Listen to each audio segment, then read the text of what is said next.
happy that you're all here. It's so sunny out, and I was tempted to stay out there myself. But I am here not to spread word of the apocalypse, not to rally against, too much technology and the low quality that some of our work is aspired to by comparing it to the classroom. I'm not going to go down that. You can read my blog if you want my latest critique of that.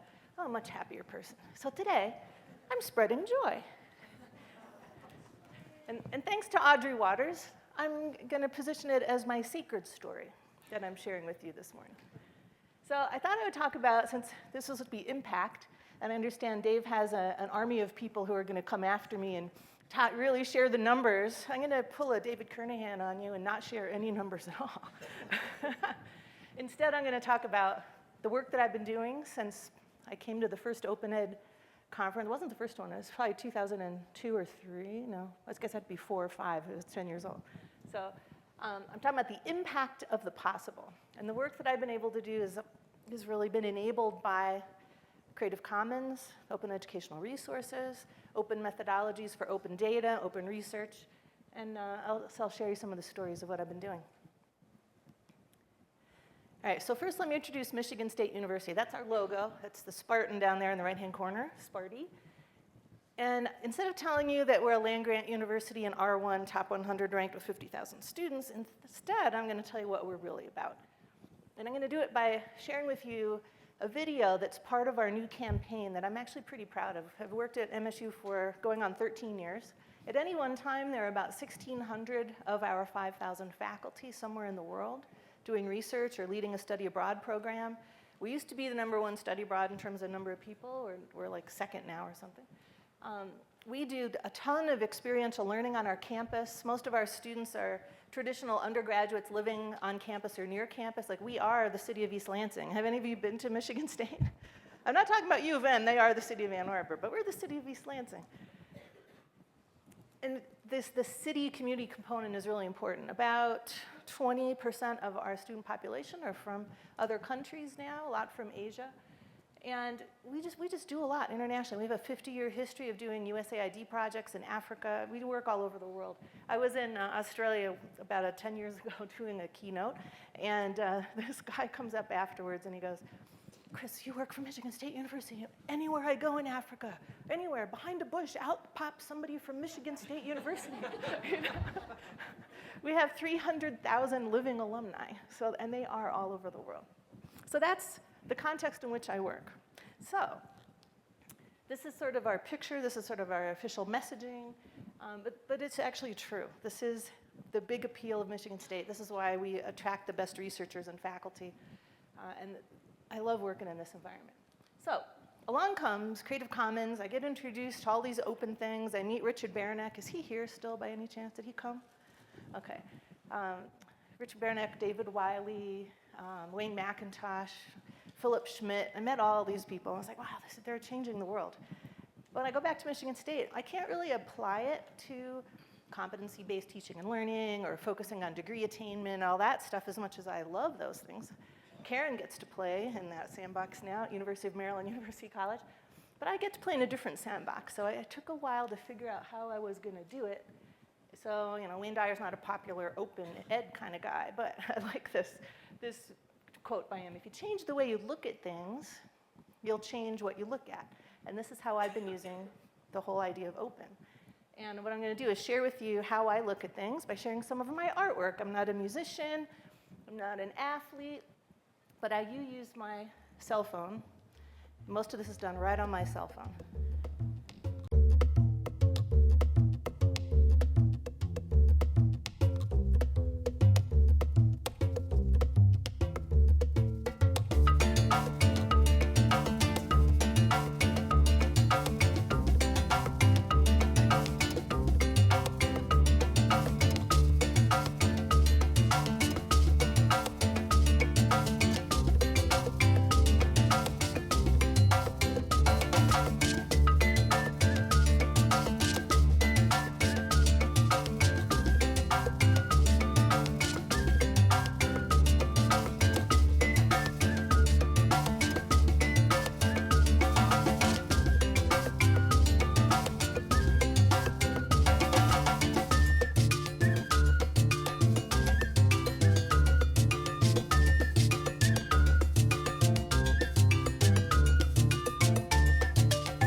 So that's just a peek into how I look at things. How you see things isn't quite necessarily how everyone else perceives them. So with this frame of mind, let's start in. I'll show you some of my work at MSU. So first, the Food Safety Challenge. We're a land-grant university. Most of those researchers around the world are having something to do with food or health, water, natural resources, sustainable living, well-being of people around the world. So I don't remember how we did this, but Hamish Gow, sit in the back, stand up, Hamish, so that everybody can see who you are. This is the guy to talk to after my talk, all right, because we got a new project going. You might have seen us in the cafe the last couple days at the whiteboard. You know, we can't work without a whiteboard, so have whiteboard will work. So the Food Safety Challenge, this is huge. Food safety around the world. People die of food safety every day.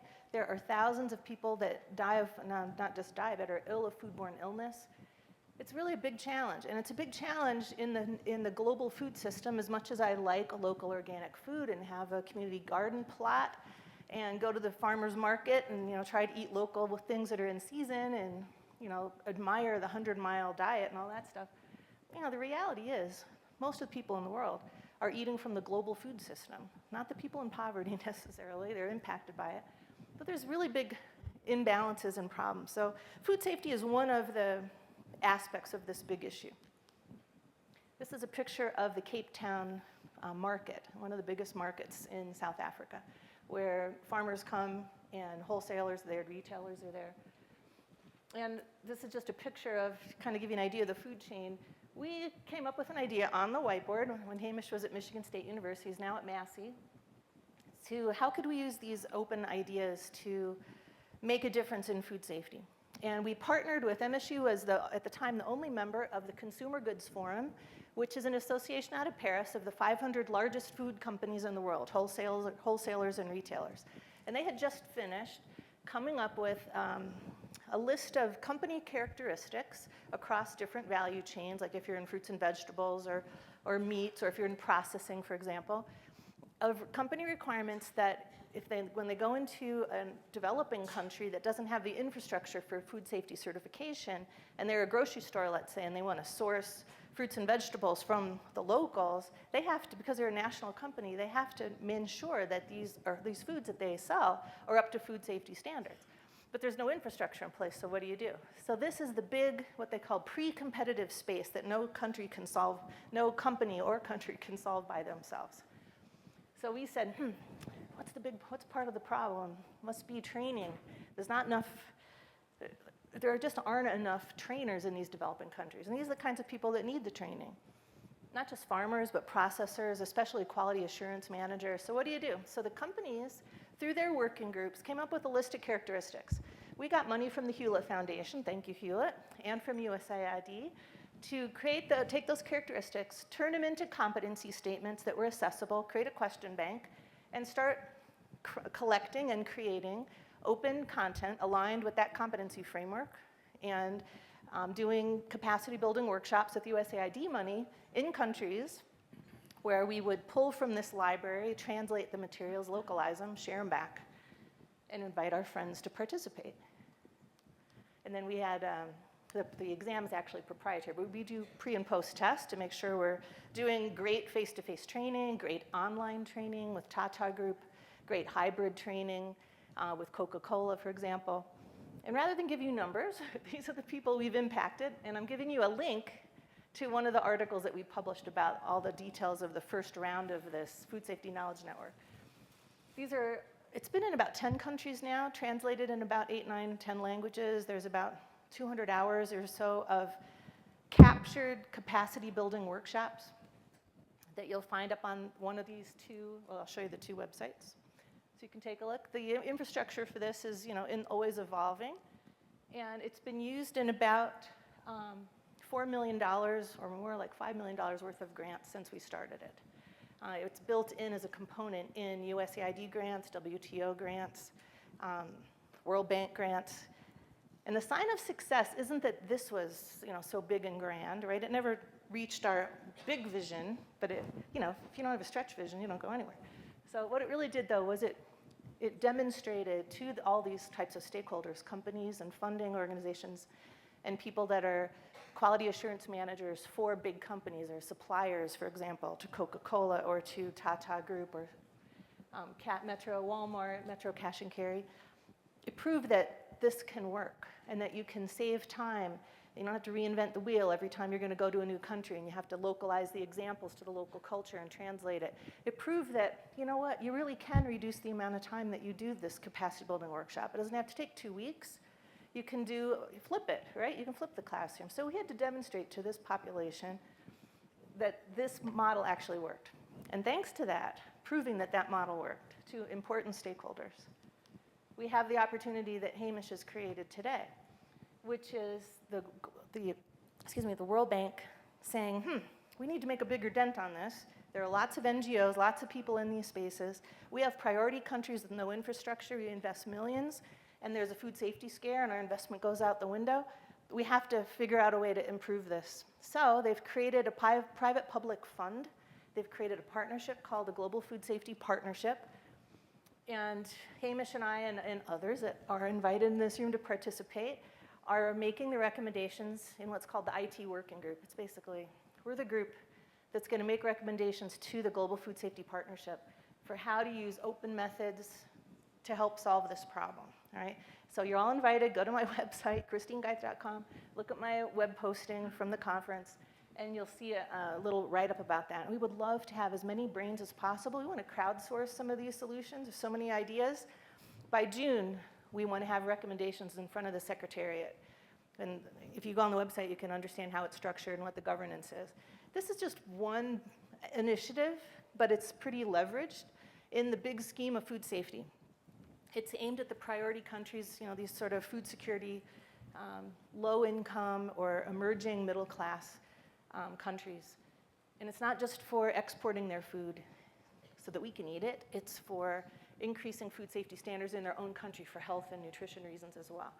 So it's really important work, and I can't wait to see what we come up with. And the Food Safety Knowledge Network's impact was that it made this conversation possible. They're not going to a proprietary vendor saying, here are the specs, build me a custom platform. They're saying, let's use some different techniques. Let's make it open. There's a huge need to support grassroots efforts. Right now, it's in proprietary hands. It's a bottleneck with just, I don't know the numbers, but tens of thousands of people getting trained. We need millions of people to be trained every year, and there's no capacity to do it. So let's build it together. So see Hamish after my talk, and he can tell you more about it. I hope you join us in the next 6 months while we figure it out. So that's what we're doing in food safety. Here's another one. Right about the time we were doing this, we went to the Gates Foundation, and we got up on the whiteboard of Khalid Bamba, who's now in charge of the Ethiopian Agriculture Transformation Agency. But when he was a program officer at the Gates Foundation, he really hooked on to the promise of open educational resources. And he wasn't successful at getting the Gates Foundation to openly license all the things they fund.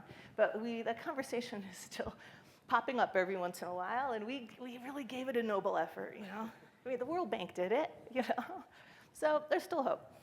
So anyway, we get up at the whiteboard, and he goes, we have a really big problem. We're not investing in the education infrastructure worldwide, but there aren't enough qualified PhDs in things like plant science, so we can't get enough great plant breeding to really make a difference in agriculture. How can you help us solve that problem? So we had a couple convenings. Some of you were there, maybe. Was anybody there? This is back in 2009, I think, 2009. We did the visual facilitation. The walls were covered with pictures. And this is one of them. And the big gap we had, African institutions were there from RUForum, which is a 30-institution network. It's called Regional Universities Forum, 30 ag schools in Central and Eastern Africa. We had Wayne McIntosh was there. Joel Thurstein was there when he was still at Rice. There were all kinds of people there. We are Africa, who ended up being our partner in implementing this. The big takeaway from this, a ton of problems. What was the biggest problem that we could actually target with OER was the gap between theory and practice. So here you had big lecture halls, lots of theory, of course not enough resources even for that, but their biggest thing that they didn't have, local examples of practice in their own backyard. Looking at a dairy farm in Michigan, is not the same at all as dairy farmers in Nairobi. It is not the same. And they didn't have any local examples. So we're like, maybe we can solve that. So we put our thinking hats on, and we created AgShare, and the Gates Foundation funded it for a $1 million planning and pilot grant, and it's in its second round now, I'm happy to say, with OER Africa as the prime implementer. We're their technical, it was the reverse the first time around. We're the sub to that. We provide technical expertise, but what they're doing is they're taking the outcomes of the AgShare method, which uses students as the engine of change. If any of you were at my colleagues, are you here? Aisha did a presentation yesterday about translational scholars. You can probably catch it on the video. The method we're using for our current grant came right out of this. The 5 pilots in 3 countries, Kenya and AgShare and Ethiopia, pointed to a solution where students that are doing field research can actually create stories of what they're doing. The faculty can use in the classroom as illustrated examples, written case studies, video examples. It worked really well. It worked great at Macquarie University because they were a little bit ahead in their thinking. But that model is now called the AgShare method, and it's now being implemented with round 2 funding across the 30 universities at RU Forum, starting with 6, and we've added more countries. But it's a very interesting model. So OER Africa is the key. You can go to, here's why we're doing it. This is the sacred story part, right? These are students at Moi University. A couple of these students created materials, and we're doing research, and the rest we're getting to use it in modules that incorporated the OER. Also, as an outcome of this initiative, the United States International University in Kenya created with additional funding from Gates, created a whole agribusiness certificate program for small to medium-sized, mostly medium-sized farmers, to help them move into a more business-like, more scalable way of keeping track of farming as a business was the name of it. And we had faculty contribute content from MSU and from other places to build that certificate program. And this is that woman right there is a graduate, that's her husband. And Karen and I were fortunate enough to visit that university the day that they had the graduation for the 10,000 Women campaign. So they had all these women entrepreneurs selling their wares in tents in the field before graduation. And you had people from the agribusiness program graduating. So I was just lucky that we were there that day. It was great. So anyway, so she's one of the graduates. That's why we do it. Okay, a couple of numbers I'll share. 6 universities, 4 programs. It's still in its baby. It's a toddler, still in its infancy. But stay tuned. And I hope when you see OER Africa speaking, you ask them about this project, because it's a really great, replicable, sustainable model. And these are the links for the repository of the things that are being created and were created in the first round. And also at the bottom, we published in July a special issue of the Journal of Asynchronous Learning that contains about, Karen, how many do we have? 6 or 7 articles? 6 maybe? 7 articles about the AgShare project. So each pilot wrote at least 1 paper describing how they did it, what their results were, the impact in their institution, their case studies. So brand new, that's all openly licensed too. Thank you for Wayne McIntosh saying, I won't publish in it unless it's openly licensed. All right, so we pushed it a little bit. They openly licensed their publication, I'm happy to say. All right, more food. You get the idea we're the food university? All right, the next one, Food System Challenge. This is the latest initiative. My group is just starting and using open technologies to figure out what we're calling the core knowledge platform, but it's not really a platform, but I can't figure out a better way to describe it. We're helping the translational scholars and faculty, which are over 100 at this point, figure out better ways to open up their emerging knowledge, not just publish their white papers with the Creative Commons license, which is a conversation with USAID, but how to make their thinking processes more visible, not just keep it private in Dropbox or Google Docs and keeping track of their citations in Zotero, but more like the OER Hub Research Hub. I love that model. We might even reskin it for this purpose. I think there's so much potential there. Okay, so what are we creating? You can go to this URL and take a look. This is in its second year, 5-year funded, $25 million from USAID. We're one of, I think, 6 or 7 labs at places like Berkeley and Duke. We partner with other universities around the world. We're more like a consortium. And we're kind of, how can I describe this? We're sort of like our faculty group is like a think tank, and their job is to define what they call the solution space. Now, this is a little bit dangerous model, right? I believe in grassroots. It's a little bit top down. But they scour the world for information, literature, talk to people, they write white papers, they hold meetings, they're starting to do webinars, and the students do a lot of the groundwork here and the relationship building on the ground. But what they're trying to do is create a solution space. So say, we really need solutions for improving food safety, and we have enough money to do an RFP for 3 grants of $100,000 to solve the problem in the next 2 years, to get some innovations on the ground. So this is not so much the money is coming to us, it's us to re-grant it through competitions, through hackathons potentially. Those are the kinds of things we're thinking about. This is just starting. And we're not the only ones doing it, which is really interesting. So there's a meeting coming up next week where all the labs are sharing their progress from the first year.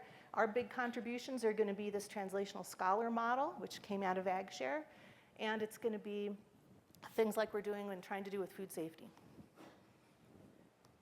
So I call that a success. So I love the students, right? This is a hopeful story. I'm spreading joy. The joy is students love this stuff. It's in the second nature to them. They're on Facebook. They called themselves the Translational Scholar Corps. They have picnics. They recruit their friends that are here from other countries on scholarships from the Borlaug Fellowship or from MasterCard, which are 2 of our big programs for students. They're just taking off with this. It's so much fun to see. But we don't just do it internationally. We do this in our own backyard. Detroit is about an 1.5 to 2-hour drive from us, depending on the traffic. And we do have an osteopathic medicine school and site there. We have an outreach site there. We have extension people and extension site there. So we're part of the city. We've been in the city since we were created. But Detroit, you've probably seen the pictures, all the derelict buildings and things like that. Detroit has a really strong spirit. The people of Detroit have created over 1,600 community gardens, as big as this table, or 2 acres. Aren't too many that are over an acre. Most of them are as big as that table or somebody's backyard. There are 55,000 empty lots in Detroit. So that's about, I think somebody said, is that 10,000 acres? I might have the number wrong. There's a lot of empty space. You go to neighborhoods where there's pheasants. It's a prairie, except it's got sidewalks and old street lamp poles. It's amazing. But there's so much going on there. They're home of the only fruit and vegetable, farmers market that is both wholesale and retail. Every other market in the U.S. has gone to just be retail or wholesale. They're still both. And they're in a working district where there's a slaughterhouse across the street. There's a sausage maker on the other corner. I love it. And the people there they're in action, right? So don't believe everything you see in the news. Well, maybe the financial part, but. So this is not a typical example, but I'm including it because I wanted to show a picture of a Detroit garden. This was the first one. This one's right downtown in the Glamour District, where there's still investment and there's businesses, and Whole Foods is going down there, very controversial. But this is the first community garden in an empty lot that was funded by a corporation. And they host, they get volunteers from the corporations to come in and do the work. This is what it looks like. They took an empty lot, cleaned it all up, and these are all vegetables. These aren't flowers. They make room for the kids that are in daycare in that area to come. There's like a story area, little science activities going on. And it's really vibrant. It's a living place. But I included it because it's so far the first to be funded by a corporation, not just volunteer efforts from the community. And that's the focus of this organization that we're helping to create in Detroit called Food Plus Detroit. You can go to this website and see what they're doing. 4 years of talking, these things take a long time. After 4 years of talking, and the talking continues, of course, the idea here was, of all the things going on in Detroit, you've got the, greening of Detroit, you've got the, the Food Policy Council, you've got the Detroit Black Food Security Network, just to name a few of the bigger initiatives. There are hundreds of food-related initiatives going on, from Food Lab, which focuses on helping micro-entrepreneurs get started. She's working with, I think, over 200, like people that run a noodle cart, people that are, making artisan food in their apartments, and they want to scale up and learn food safety and sell at the Easter market. All kinds of things going on. What was missing, though, was a table, a group of people that we could talk to that had shared values with Michigan State University based on innovation principles that we know from our research, and things that we've been part of in the Netherlands, which is like the leader in the world for food system high-tech innovation. But we knew that without creating multi-stakeholder conversations, more of them, we couldn't get these ideas off the ground. So we needed to involve government, business, big business and little business, definitely local community and the whole social justice angle, promoting co-ops and everything. So community organizations, knowledge organizations, we're not the only ones in Michigan. There's University of Michigan. There's also Wayne State that's right there in Detroit. So how could we partner with all those different groups to get some new ideas going? So 4 years of conversation, a couple of convenings. You can see all that on the website. This coalition is evolving into its own nonprofit organization, which will be separate from MSU, but we will be a key partner, part of it. We'll be on the board. And this will be placed, just like when we go to another country, we often partner with like a school or an NGO in the country as our implementation partner. We go get the funding together, we design the projects together, we implement them together. This is the same idea, but it's right in our backyard. So Food Plus Detroit is a group. If you read their mission, vision, and operating principles, they've adopted openness and transparency as a fundamental operating principle.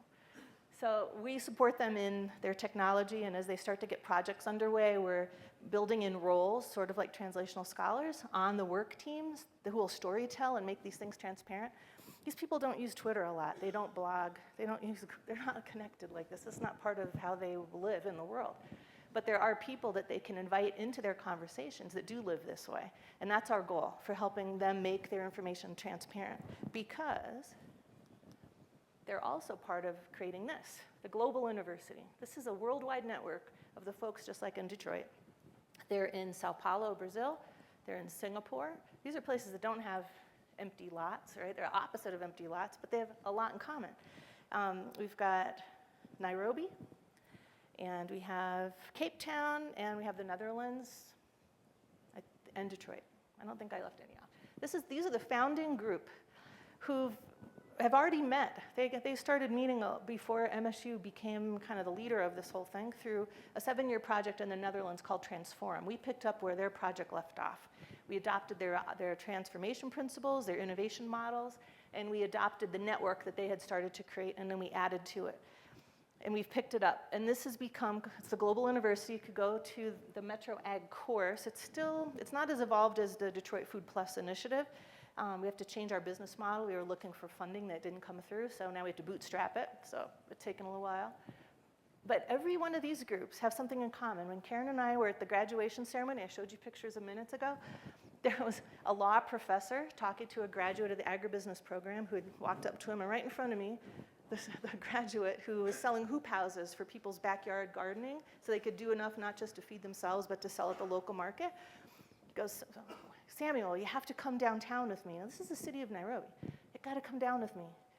It's illegal to grow food in your backyard in Nairobi. And I was like, shit, that's the same problem we have in Detroit. I was like, oh, it's exactly the same problem. So, and it turns out it's like that in a lot of these places. So there's a lot to share, even though the contexts are so different. So I'm really excited about this. This also has adopted the fundamental operating principles of transparency, openness, open licensing, and the Global University is already walking the talk. We did a MOOC, only 400 people, but we could add 40,000 if we knew how to attract 40,000 to this special topic. Maybe next time when we do it. But the Metro Ag course materials, there's webinars that we've added onto those. They're all openly licensed. You're welcome to curate them for us. We've got a student in the College of Business working on that. So it'll be interesting to see where this goes. But I love the opportunity, the possibilities that are created by openness. When you can get that principle fundamentally built in at the beginning, when these coalitions and these conversations and these projects are first being conceived of. That's the key to having it take off. It still takes a while to bring to fruition, but it's so promising. And it's natural once you sort of get people to think about it. And then building it into their practice, especially in groups that are not as connected as we are. This is just some pictures. In the Netherlands, this was, see that's why it's not so different. This could be Detroit, right? This is now a restaurant, by the way, where the growing of the food, the fish, and even the chickens are in the same warehouse facility. And this is the example of the high-tech stuff. And these are people from Detroit. And the guy looking hopefully up, which is why I like this picture, actually was the first under the new ordinances in Detroit that went live just a couple of months back. He's the first to actually be a commercial I think they got 200 acres from the city. They were able to buy it from the city of Detroit. That was a 6-year project it took them to get approval. They had to wait till the ordinances were approved. And now they have it's actually not a farm, it's a woodlands. But it's a start, you know? Okay, so going back to Audrey's from yesterday, this is my sacred story. This is what I love to do. This is how I'm using openness in my work. I hope you can feel the joy, because I love doing this. I feel like I'm making a difference, and I get to use all the good things that are being invented from all of your work, and then contribute what we're doing, but all the competency frameworks, the marketplaces to make training available and map them to degrees or certificates or badges or what have you.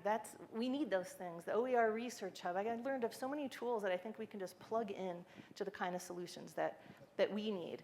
And we're doing the sort of social innovation piece, the talking for 4 years, you know, that it takes to get this stuff done. But I just love this work, so I hope it's inspired you to think beyond, you know, the everyday that we have to think about to get things done in institutions with partners, you know, with funders. This is what we're doing in the ag world. And this is sort of my metaphor. This is how we think about this. This actually came from my colleagues. I knew I got the message across when he put these in his slides. Knowledge, we're a research university. We like to dam up our knowledge through publications and, you know, traditional things. Only certain people can see it. We're not even conscious that we do that, but we do. So this is the new picture. This is the Nile Delta. And we all know how fertile that area can be. And this is the sort of how we think about information and knowledge. So I think that OER, and my message this morning is OER and openness creates connection with other people, and that's how you create impact. And I really love this quote by Paul Hawkins, so I'll leave you with 2 last slides. You heal a system by connecting more of it to itself. And that's what openness in all things having to do with information, teaching, and learning, and knowledge and research, that's what it does. It connects people together. It's not the stuff, it's the connections. And this is my slogan, I'll just leave it with you. I have Marguerite Cato to thank for that up in Michigan. She gives this out to all her staff and visitors. So I'll leave you with the credo that I live by, and thank you for listening to my sacred story.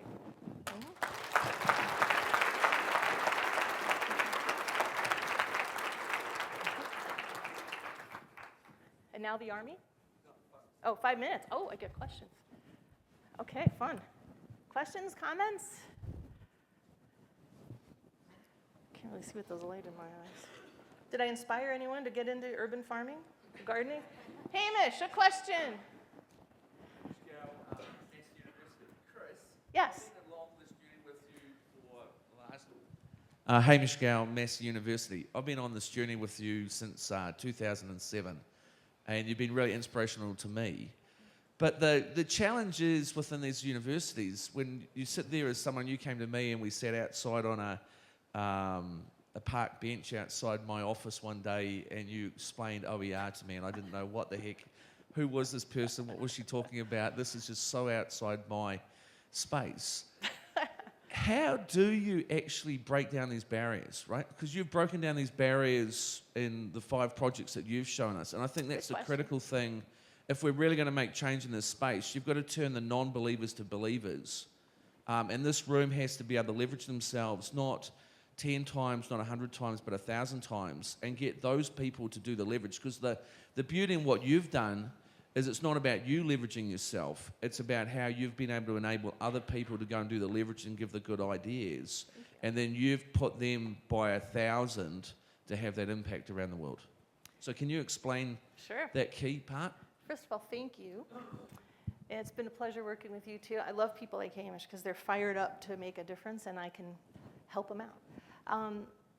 Well, actually, the secret to what I've been doing in the Michigan State context is described by another colleague of mine who runs the first-year writing program, Julie Lindquist. And she said at our annual event this year, I had a bunch of faculty get up and talk, and she goes, Chris, I think one of your innovations is your beverage infrastructure. You all know what that is, right? There's certain places I like to go after work. Well, I have 2 things. In the morning, We go to a coffee shop that's built by, an MSU, a Spartan, all right? And we have pie-ups there, not meetups, we have pie-ups. So I have pie-up infrastructure, I have coffee infrastructure there and a couple other places. I, of course, have the beer infrastructure, and then I have the wine infrastructure. And that's how I get my work done. And I'm sure that's how you do it too. It does take years that way, but it's kind of pleasurable. One more question? All right. Oh, somebody's raising their hand. John. Stereo. I'll have to start singing like you do. Chris, thank you for the food thought we had this morning, something to munch on. I'm from the Monterey area, which is the Salinas Valley, the sort of the salad bowl of the U.S.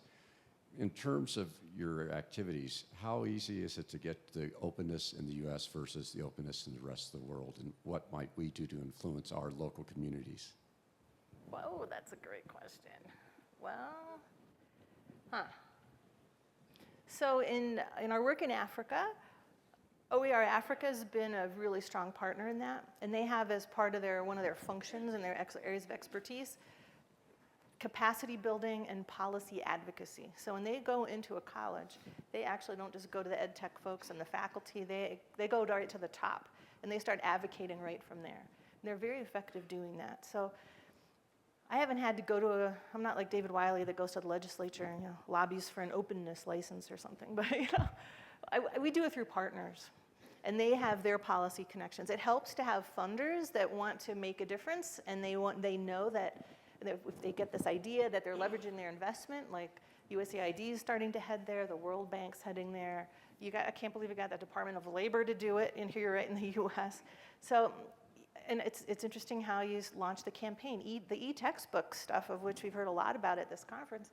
I remember when we were invited to a conversation to test out the message about that would lead. That was the research that was done by Hewlett and Inacol said, e-textbooks is the message that our policymakers will hear. It's only a tiny slice of what we're all doing, but it's the one that they could understand the value proposition for. And look at how that's opened things up just in the last few years. That's important work. So I don't know that there's a huge difference between the other places in the world. Some governments seem more enlightened than others, like the good work that's being done in Brazil, for example. When you can get a whole country to adopt a policy at the government level, there's still a huge gap to practice, but it's a start. So I don't have a magic answer. It's an interesting kind of social change process, but I've been doing online learning since 1990, and before we had to rent modems and send boxes of videotapes to people. Nobody understood that you didn't have to have an on-campus orientation, right? There was no such thing as a direct assessment institution in the Higher Ed Authorization Act. There was no WGU. There was no approval to do a WGU across the accreditation body. So things change, and they change a little bit slowly. Not fast enough for me. I have a daughter who's a freshman in college. I thought the world would have been changed by now, and she would have just had such a cool experience. And she is having a cool experience, but it's not anything like I imagined back in 1990 when I first started this journey. But thank you for your question, John. All right, and thank you all for listening.